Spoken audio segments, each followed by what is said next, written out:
জনাব নজরুল ইসলাম সাহেব সহ আরো অনেকেই আছেন, এই দক্ষিণ জেলার সেক্রেটারি সহ আরো অনেকেই এখানে আমাদের সাথে আছেন। আমরা আজকে সারাদিন আপনাদের সাথেই কাটাবো। এখান থেকে কাটিয়ে আমরা ইনশাআল্লাহ রাত্রে ঢাকার দিকে ফিরবো।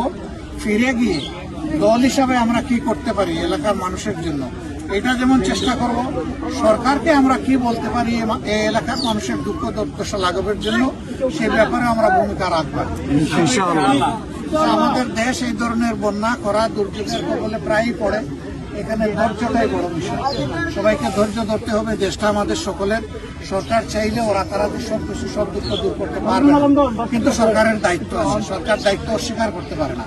এই জন্য সরকারের সর্বোচ্চ অগ্রাধিকার দিয়ে এখন যাতে বন্যা কবলিত এলাকা, বিশেষ করে 4টা বিভাগ, চট্টগ্রাম, তারপরে সিলেট, ময়মনসিংহ এবং রংপুর, এই 4টা বিভাগ বেশি ক্ষতিগ্রস্ত। আমরা সরকারের কাছে এখান থেকেই দাবি জানাচ্ছি যে সরকার যেন সর্বোচ্চ গুরুত্ব দিয়ে অগ্রাধিকার দিয়ে এই এলাকাগুলোকে দেখে। বাঁশখালী অবশ্যই তার থেকে বাদ যাবে না। আমরা চট্টগ্রামে এসে যতটুকু বুঝতে পারছি যে কয়টা এলাকা বাংলাদেশের মধ্যে সবটাই সেই ক্ষতিগ্রস্ত, বাঁশখালী তাদের একটা।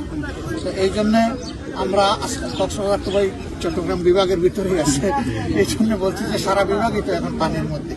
ওই শুধু কক্সবাজার কেন, ওইদিকে বান্দরবনও তো ক্ষতিগ্রস্ত, দারুণভাবে অনেকগুলোই ক্ষতিগ্রস্ত। পাহাড় দশে 33 জন মানুষ এ পর্যন্ত মারা গেছে। আমরা তাদের প্রতি গভীর শোক এবং সমবেদনা জ্ঞাপন করছি, তাদের আত্মার মাগফিরাত কামনা করছি। আমরা এই পরিবারগুলোর পাশে দাঁড়াবো।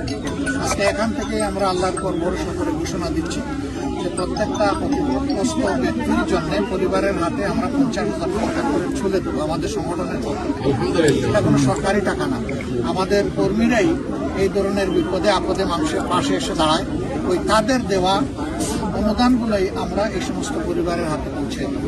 তবে যদি কোনো পরিবার সচ্ছল হয় আর তারা না নিতে চায় সেটা ভিন্ন, কিন্তু আমরা চাইব তাদের হাতে পৌঁছে দেওয়ার জন্য।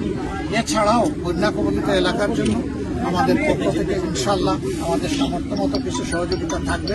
আপনারা দোয়া করবেন। আমরা